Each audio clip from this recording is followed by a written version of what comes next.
지난주에 이어서 디모데후서에서 말씀 보겠는데요. 디모데후서 2장 1절에서 9절까지 있는 말씀 가지고 풋내기 정신이 전 기독교 정신이다, 이런 제목으로 우리가 하나님의 은혜 함께 나누고자 합니다. 실제로 있었던 사건이라고 합니다. 1977년 부산에서 있었던 사건인데요.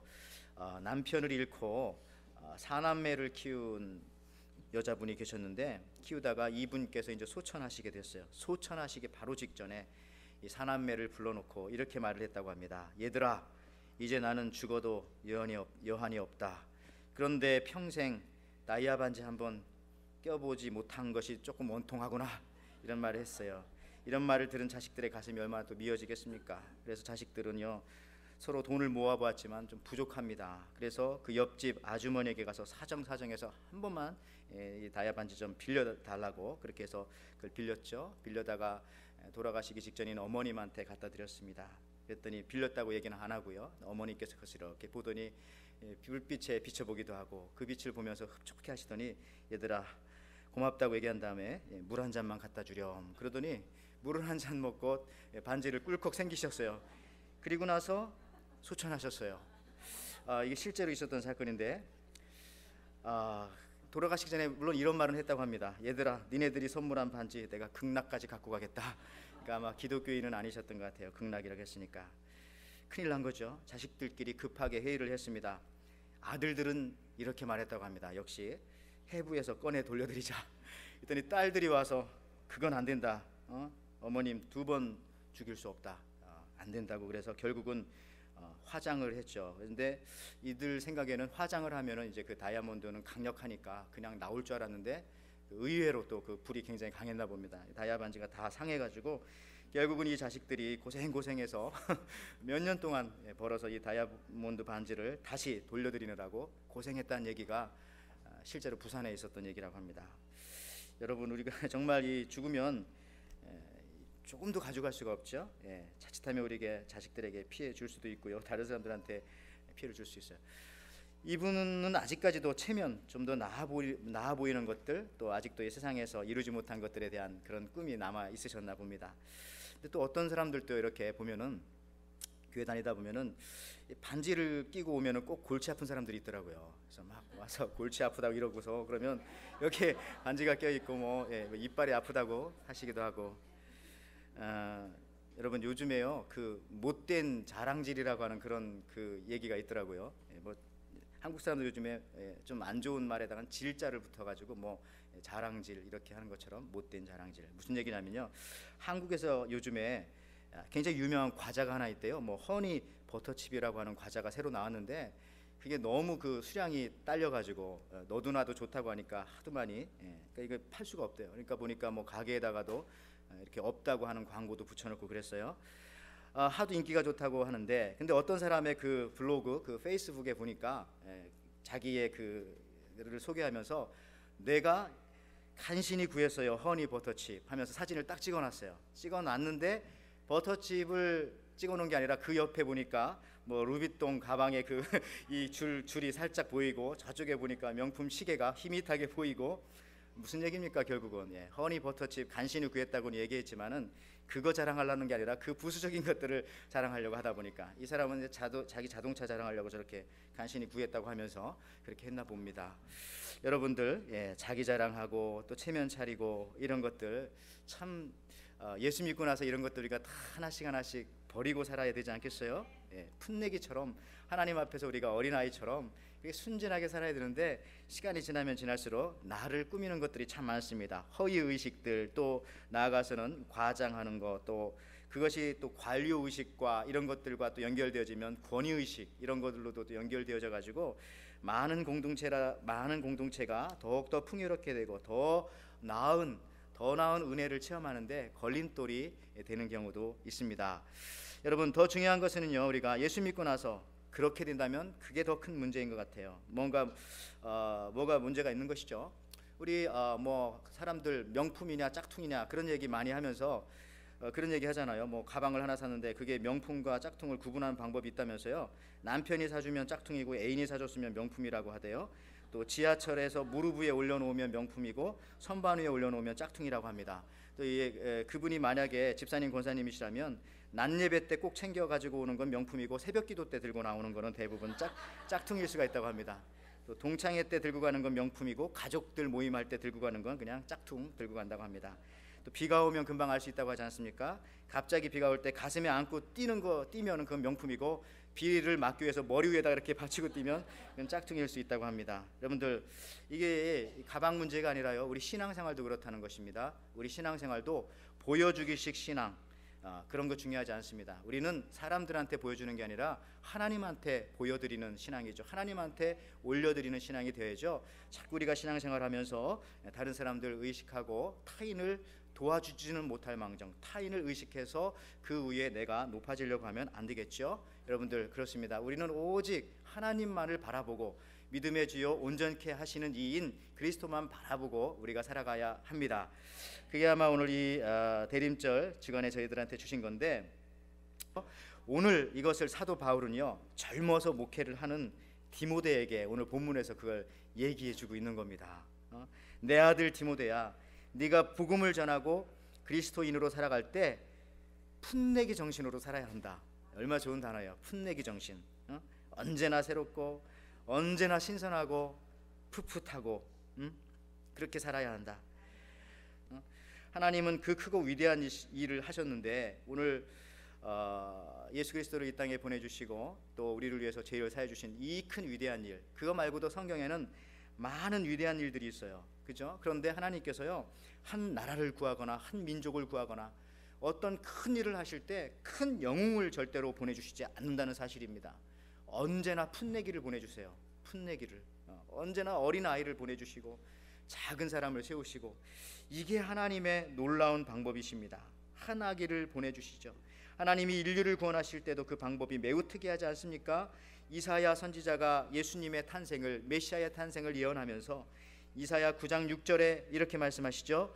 이는 한 아이가 우리에게 낳고 한 아들을 우리에게 주신 바 되었는데 그의 어깨에는 정사를 메었고 그의 이름은 기묘자라 모사라 전능하신 하나님이라 영존하시는 아버지라 평강의 왕이라 할 것임이라 하면서 인류를 구원하시는데도 하나님께서는 한 아이를 태어나게 만드셨다. 예수님이시죠. 한 아이를 통해서 그 큰 위대한 역사를, 온 우주의 역사를 시작하신다는 것입니다. 이스라엘의 역사는 또 어떻습니까? 이스라엘 백성들이 400년 동안 이집트 땅에서 고생을 했어요. 종살이를 하게 됩니다. 그들도 아마 새벽마다 기도했을 거예요. 점심에 기도했을 겁니다. 또 저녁에도 기도했을 겁니다. 이스라엘 백성들은 그렇게 자주 기도하니까요. 그러면서 하나님 앞에 간구했겠죠. 우리를 좀 구출해 달라고. 이 이집트의 이 종살이 속에서 우리를 좀 구원해 달라고 하나님께 이스라엘 백성들이 그렇게 기도했겠죠. 그럴 때 하나님께서 이스라엘 자기 백성을 구원하는 방법은 역시 또 독특했습니다. 어떻게 시작하셨는가 하면은 출애굽기에 보면 나오죠.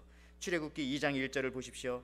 레위 족속 중 한 사람이 가서 레위 여자에게 장가 들더니, 여기서부터 하나님의 구원의 역사가 시작되는 거죠.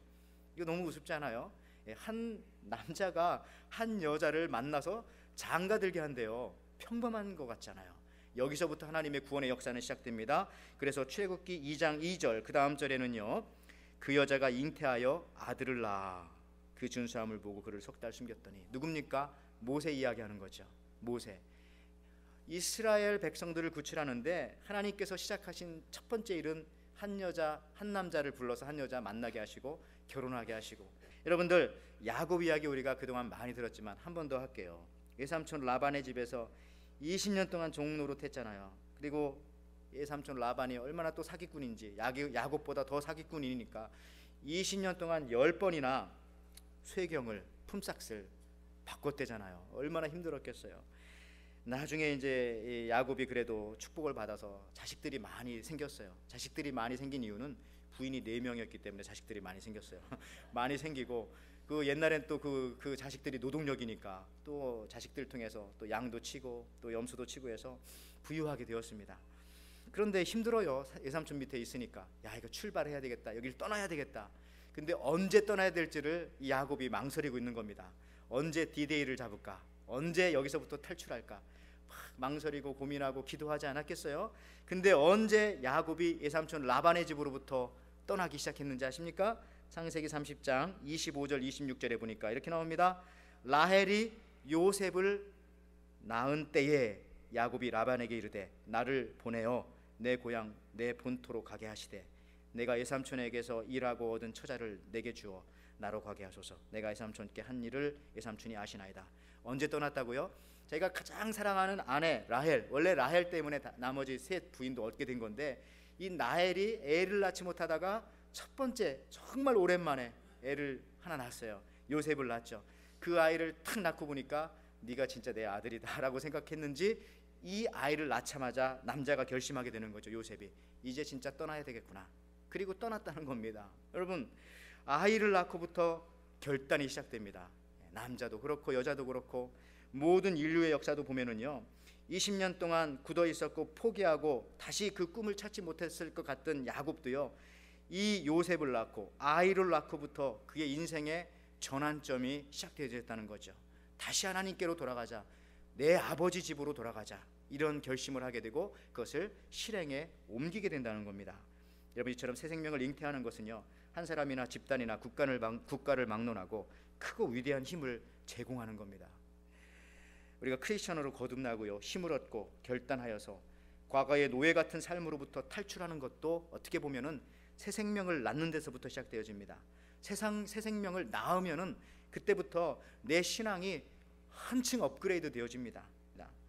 오늘도 본문에서 보면요, 사도 바울이요, 그의 사랑하는 영적인 아들 디모데에게 부탁하잖아요.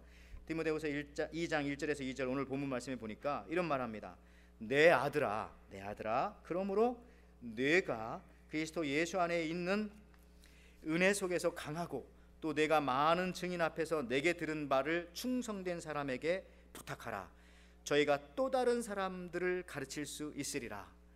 여러분, 이렇게 짧은 구절 속에 들어있는데요, 이 구절 속에 어떤 사람들의 부류가 들어있어요? 나가 들어있죠. 너에게, 그러니까 너가 들어있어요. 그 다음 뭡니까? 충성된 사람에게 네가 부탁하라니까 충성된 사람이 들어있어요. 그 다음에 또 누가 들어있어요? 그 충성된 사람들이 또 다른 사람에게 또 부탁하고 말씀을 전할 것이다. 이제 승법이죠, 승법. 2의 자승, 2의 3승, 2의 4승 이렇게 쭉 나가는 그런 겁니다. 근데 어떤 사람들이 이제 한번 요거를 계산을 해봤대요. 진짜 우리가 최선을 다하고 성령께서 함께하여 주셔서 내가 나가서 오늘 딱 두 사람한테 전도를 딱 하면은요, 그 두 사람이 나가서 또 두 사람한테 전도해요. 그럼 네 사람이 되죠. 그 네 사람이 나가서 또 각각 두 사람씩 전도하면 그 다음 8명이 돼요. 이렇게 계산을 해봤더니, 제가 오늘 계산기를 두드려서 계산해봤더니요, 여러분들 10일이 되면은 몇 명이나 전도되어지는지 아세요? 1023명입니다. 열흘이면. 그러니까 이제 오늘 주일 예배 드리고 다음 주 주일 예배 드리기 전에 두 번째 주에는 1023명이 와야 됩니다. 그리고 이제 또 놀라운 것은 11일째 2048명, 12일째 4096명, 보름이 되니까요, 1시 32,768명이 오네요. 이거 뭐 여기 하와이 한인들 다 오겠네요. 15일 보름이 되면. 하여튼 그런 꿈이 있는 거죠. 그러니까 이제 이런 겁니다. 내가 너에게, 너가 충성된 사람에게, 충성된 사람이 또 다른 사람들에게. 이게 이제 사도 바울이 디모데에게 부탁했던 정신이고 이게 기독교 정신인데, 자, 여기서 제가 강조하는 것은 전도만을 강조하는 게 아니라요, 그 다음 부분이 더 중요합니다. 사도 바울이 디모데에게 어떻게 이런 걸 부탁했냐는 얘기죠. 이 풋내기한테. 사도 바울은 그 당시 전도의 경험이 많았어요. 그러나 디모데는 아직 어리잖아요. 30도 안 된, 뭐 30이 뭡니까? 뭐 20 채 넘었을까? 뭐 그 정도 되는 이 풋내기, 이 디모데한테 이걸 부탁한 겁니다. 너도 가서 또 다른 충성된 사람에게. 근데 그 또 다른 충성된 사람은 그들도 풋내기일 겁니다. 또 다른 충성된 사람이 또 다른 사람, 그들은 더 풋내기일 거죠.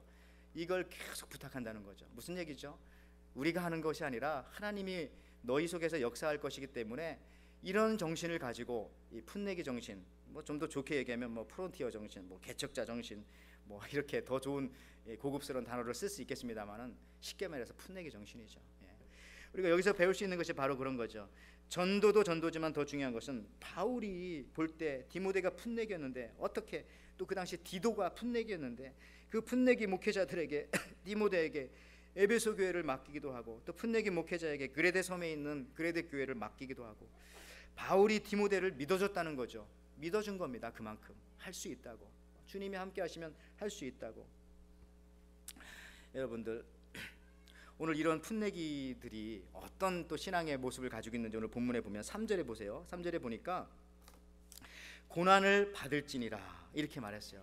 디모데한테 네가 군사로 다닐 텐데 군사로 다니려면 고난을 받아야 한다. 그런데 여러분들 풋내기가 고난 받습니다. 풋내기들이 이 풋내기 정신을 잃어버리면은요 그 다음부터 고난 받으려고 하지 않습니다. 아유 내가 내 나이에 내 연륜에 내가 이런 일 하랴 이렇게 되는 겁니다. 그렇지 않겠어요? 내가 이 일을 해야 되는가? 나보다 더 낮은 사람들도 많이 있는데 그렇게 되면 안 되는 거죠.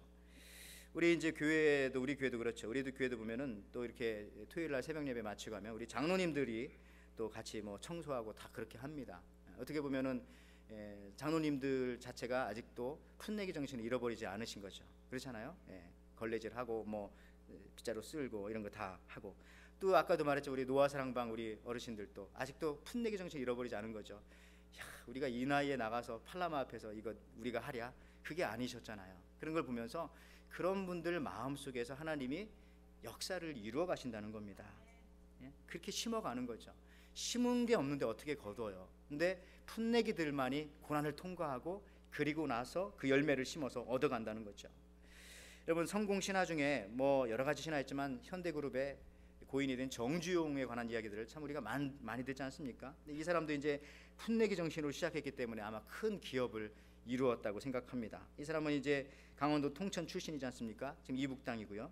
두메 산골에서 농사를 지었는데 희망이 안 보여가지고 가출을 결정합니다. 무일푼으로 이제 서울로 가려고 하는데 강을 넘어와야 됩니다. 배를 탔는데 뱃삭을 가져오지 않은 겁니다.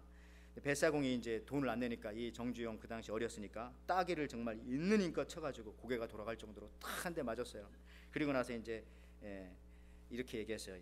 배에서 내려주면서 야 이놈아 네가 빈몸으로 어떻게 살려고 그러니 이제 후회되지? 한 대 딱 치고 나니까 그러니까 이제 정주영 회장이 뭐라고 했다고요? 예 정말 후회가 됩니다. 배 한 번 타고 뺨 한 대 맞는 줄 알았으면 진작 탈 걸 그랬다고 고민하면서 진작 탈 걸. 무슨 말인지 아시겠죠? 풋내기 정신이죠.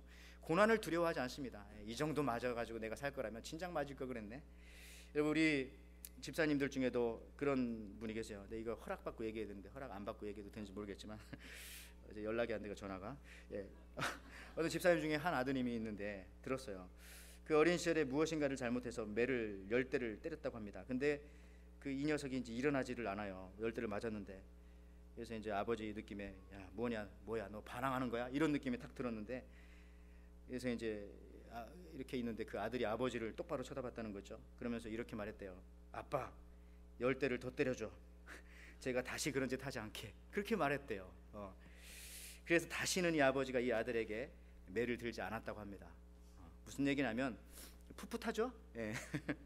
풋내기의 순수한 정신이 바로 이런 거죠. 대충 그냥 그냥 뭐 5대나 때려주세요 하고 막 한 5대 맞고 막 넘어지면서 아픈 척하고 하면 또 다시 또 그 짓 하고 또 그러잖아요. 그런데 그렇지 않고 제가 다시 이런 짓 하지 않게 더 때려주세요. 더 이상 안 맞는 거죠. 풋풋하니까 고난이라든지 이런 것들을 풋내기들은 먹고 자랍니다. 그리고 더욱더 튼튼하고 건강하게 결실하게 된다는 거죠. 여러분 고난이 걱정됩니까? 고난이 힘듭니까? 하나님께서는요 고난 중에 있는 크리스찬들이 멸망하지 않고 넘어지지 않게 끝까지 붙잡아 주셔. 오히려 그러니까 이런 것들을 지나갈 수 있는 힘이 어디에서 나오는가 하면은 이 풋내기 정신에서 나온다고요. 하나님 위대하시고 저는 아무것도 아닙니다. 그러니까 저를 붙잡아 주십시오 하는 그런 마음. 오늘 또 8절을 보십시오. 진정한 풋내기들만이 가질 수 있는 게 뭐냐면 8절에 보니까 나의 복음과 같이 my gospel이라고 하지 않아요. 나의 가스펠, 나의 복음이라는 게 있어요. 이 단어를 보면서 저도 놀랐습니다. 그리스도의 복음이 되어야 되는데 왜 나의 복음? 근데 사도 바울은 나의 복음이라고 하는 말을 성경 속에 몇 번 쓰고 있어요. 무슨 말이냐 하면은 다른 의미는 아닙니다. 결국 사도 바울도 풋내기로서 복음을 위해서 고난을 마다하지 않았기 때문에 복음에 관련한 스토리가 많다는 겁니다. 나의 복음이라는 표현을 쓸 수가 있는 거죠. 체험적인 신앙입니다. 머릿속에서만 남는 신앙이 아니라 체험적인 신앙이었기 때문에 그렇다는 거죠. 두려워하지 않았어요. 모든 물과 불을 다 뛰어넘으면서 복음을 전했기 때문에 그렇습니다. 오늘 또 9절에 보시면 또 이렇게 나오지 않습니까? 복음을 인하여 내가 죄인과 같이 매이는 데까지 고난을 받았으나 하나님의 말씀은 매이지 아니하니라 라고 고백을 합니다. 이것이 바로 바울이 말하는 복음이죠. 하나님의 말씀이 살아있고 운동력이 있기 때문에 이 말씀을 감옥에서도 막을 수 없고, 또한 이 말씀을 전달하는 사람이 뭐 지적 능력, 배경, 말솜씨, 능력 이런 거에도 하나님의 말씀은 매이지 않는다는 겁니다. 그저 가서 우리는 전하기만 하면은 거기서 말씀이 자유롭기 때문에, 말씀이 능력이 있기 때문에 말씀 자체가 가서 역사하신다는 것이죠. 여러분, 일본의 토요토미 히데요시가 있어요. 우리 임진왜란 때문에 우리는 이 사람을 싫어하지만은 이 사람이 뭐 좋은 면도 있더라고요. 인간의 어떤 그 노력하고 이런 근성들은 굉장히 배울 면이 있습니다. 이 토요토미 히데요시가 한 번은 자기의 그 대장이었던 노부나다에게 가가지고, 노부나다 밑에 있었는데 이 노부나다를 늘 섬기며 살았어요. 근데 이 도요토미 히데요시가 자기 스승인 노부나다의 그 신발을, 일본이니까 뭐 게다겠죠, 게다를 늘 이렇게 가슴에 품고 있었다고 합니다. 근데 이제 자꾸 그러니까 이 부하들 세계에서 이상한 소문이 났어요. 왜 도요토미가 저렇게 우리 스승인 노부나다의 그 게다를 늘 마음에 품고 있는가, 가슴에 품고 있는가, 이런 소문이 났어요. 아마 기를 빨아들이기 위해서 그런다. 기를. 또 어떤 사람들은 신발이 탐이 나서 저 녀석이 저러고 있다, 이런 얘기를 했어요. 자꾸 이런 얘기가 이제 노부나다한테 들리니까 노부나다가 도요토미 히데요시를 불러놓고 물어봤어요. 왜 그러냐고. 그랬더니 이 히데요시가 이렇게 말했다고 합니다. 장군께서 신발을 신을 때 장군의 체온과 같이 따뜻하면은 부드러워서 전쟁에서 승리할 수 있을 것 같아서 제가 그렇게 했습니다. 제가 맡은 일은 이것밖에 없습니다. 제 위치에서 할 수 있는 일은 장군께서 전쟁에 승리하기 위해서 제가 그렇게 한 것입니다. 그렇게 말했대요. 이런 게 풋내기죠, 그죠? 예, 내가 감히 이런 걸 하랴. 근데 그런 일을 하니까. 성경에도 이런 게 있어요. 열왕기하 3장 11절에 보면은 위대한 선지자였던 엘리사에 관한 이야기입니다. 자, 여호사밧이 이르되 우리가 여호와의 물을 만한 여호와의 선지자가 여기 없느냐 하는지라. 이스라엘 왕의 신하 중 한 사람이 대답하여 이르되 전에 엘리야의 손에 물을 붓던 사밧의 아들 엘리사가 여기 있나이다 하니. 여러분, 엘리야도 위대하지만 엘리사도 위대합니다. 영감을 갑자기 얻었으니까, 그렇죠? 그런데 어떻게 그렇게 됐는가? 엘리사라고 하는 사람이 누구냐면은 엘리야의 손에 물을 붓던 사람이에요. 시종이었다는 얘기입니다. 손 닦을 물을 부어 주었던 사람이에요. 여기서부터 이 풋내기가 자라서, 이 풋내기 정신으로 여기서부터 자라서 위대한 또 다른 선지자가 되었다라고 하는 겁니다. 여러분, 맞습니다. 우리가 주님의 큰 거목들이 되기 위해서는, 우리 에덴교회도 마찬가지로요, 하와이에서 하나님이 가장 사랑하시는 위대한 나무와 같은 그러한 이 교회가 되기 위해서는 지금도 우리 온 성도가 풋내기 정신으로 우리가 달려나가야 한다라고 하는 것이죠. 여러분, 이제 제가 말씀 마무리하면서요, 성경에 보면은 요한계시록에 갈수록 이 사랑을 참 강조합니다. 첫사랑을. 아까 얘기했지만은 이 요한이 이 에베소 교회의 목회자이기도 했어요. 디모데가 거기 목회도 했지만은 에베소 교회 마지막에 가선 사도 요한이. 근데 사도 요한이 요한 1, 2, 3서를 썼죠. 사랑에 관한 얘기를 많이 썼습니다. 그리고 요한계시록도 썼어요. 근데 요한계시록에 가니까 사랑을 사실 거기서 많이 강조합니다. 물론 심판과 하나님의 그 위대하심과 이런 것들에 대해서도 그리스도 신부에 관해서도 얘기하지만은 첫사랑을 참 많이 얘기해요. 왜냐하면 거기 첫 부분에 소아시아 7교회를 소개하잖아요. 근데 7교회 중에 소개할 때 여러분이 요한이었다면 어떤 교회를 먼저 소개할까 고민되지 않았겠어요? 근데 에베소 교회를 먼저 소개합니다. 그러면서 그 교회가 다 좋은데 문제점이 하나 있다. 처음 사랑을 버렸다. 첫사랑을 버렸다. 그렇게 얘기를 하고 있습니다. 첫사랑. 근데 첫사랑이라는 게 무엇일까? 제가 생각해 봤어요. 오늘 성경 본문과 연결되어져서 볼 때 디모데도 에베소 교회에 있었으니까 바로 이게 풋내기 정신이구나. 우리가 처음에 풋풋한 사랑, 하나님을 정말 뜨겁게 처음 만나서 사랑했던 그 풋사랑, 첫사랑, 그 뜨거운 사랑을 잃어버렸다라고 한다라고 하는 것이죠. 여러분들, 우리가 자꾸 이 풋사랑을 잃어버리고 풋내기 정신을 잃어버리니까 고난도 두려워하게 되고, 내가 이런 것까지 감수해야 되나 하는 생각이 자꾸 들게 되고, 요령이 생기니까 조금만 다른 어떤 일이 닥쳐도 염려가 되고 걱정이 되고. 그러나 여러분, 풋내기들은 그렇지 않잖아요. 이거 다 우리 주인님이 해주실 거야. 이거 다 우리 주님이 다 해결해 줄 거야. 나는 그냥 나가면 돼. 이런 정신으로 나갈 수 있지 않겠습니까? 나의 자존심, 나의 체면이 우선이 되지 않는 것이 바로 이 풋내기라고 하는 것입니다. 여러분, 왜 사랑입니까? 사랑하면은 열매가 생겨요. 그렇죠? 사랑하면은 생명을 얻게 돼요. 사랑하고도 아무 변화가 없다라고 하는 것은 사랑하지 않는 것일 수도 있습니다. 이처럼 에베소 교회의 첫사랑을 강조한 디모데에게 했던 내용이 바로 이런 내용이라는 거죠. 사실 디모데가 바울이 세운 에베소 교회의 나이 어린 담임 목회였기 때문에, 물론 나중에 요한이 했지만, 그래서요, 디모데전서 1장 3절에 이런 얘기 나오잖아요. 내가 마게도냐로 갈 때 너를 권하여 에베소에 머물라 한 것은 어떤 사람들을 명하여 다른 교훈을 가르치지 말며. 분명히 디모데가 에베소 교회에 있었어요. 근데 그 에베소 교회가 나중에 첫사랑에 관해서 얘기를 듣고 있는 거죠. 그리고 오늘 본문도 그렇지 않습니까?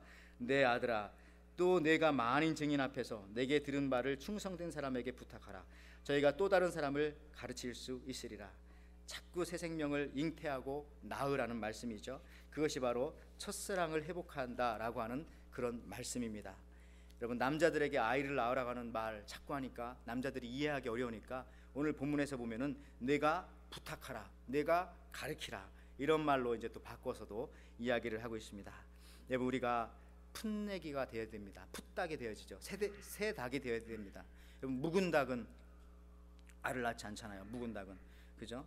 묵은 닭이 되면 자족하고 만족하고 감사가 잘 안 나온다고 합니다. 그래서 우리가 묵은 닭이 되어야 되지 말아야 되겠어요. 그랬더니 어떤 이런 설교를 어떤 목사님이 했더니 어떤 성도가 그랬대잖아요. 목사님, 묵은 닭도 국물을 내는 데는 참 최고입니다. 근데 여러분, 우리가 이 묵은 닭이 되어서 되겠어요? 새 닭이 되어서 늘 새로운 신선한 닭을, 그 닭 속에 생명을 계속 잉태하는 사람이 되어야겠죠. 여러분, 이제 정말 말씀을 마치면서 저는 이 성탄절을 기다리는 이 대림절에요, 하나님께서 우리에게 구원자로서 아기 예수님을 주신 것에 대해서 참 우리가 깊이 묵상하고 생각해 봐야 한다는 것이죠. 성탄절을 기다리면서 우리는 풋내기 정신으로, 처음 사랑으로 가득 찼었으면 좋겠습니다. 모든 체면의식, 우리가 자존심을 버리기를 바랍니다. 주님이 함께 하시면 할 수 있다. 그것이 바로 기독교 정신이고, 그게 바로 예수님 정신이고 예수 정신이고, 바울은 청년 디모데를 믿어주면서, 이 풋내기를 믿어주면서 그렇게 사역을 시켰습니다. 그리고 너도 그렇게 다른 이에게 이 사역을 맡기고 또 맡기고 전달하고 부탁하고 부탁하라고 그렇게 또 부탁하였습니다. 비록 풋내기일지라도, 아니 오히려 우리가 풋내기일 때에 하나님의 사역은 더욱더 큰 결실을 이룬다는 것입니다. 내가 어떤 일을 잘하지 못해도 그러기 때문에 오히려 우리가 더욱더 하나님을 의지하는 것이 아니겠습니까? 여러분에게 어떤 일이든지 주어지면은 정말 아멘으로, 감사함으로, 기쁨으로, 또 도전 정신으로 나아가시기를 바랍니다. 우리는 크고 거룩하신 하나님 앞에서 언제나 풋내기일 뿐입니다. 그러나 하나님께서는 그 사람들을 통해서 하나님의 위대하신 일을 이루어 가신다는 사실, 이 성탄을 앞둔 오늘 이 주일에 여러분들이 들으시고 여러분들 삶 속에서 실천하시기를 주님의 이름으로 축원을 드립니다.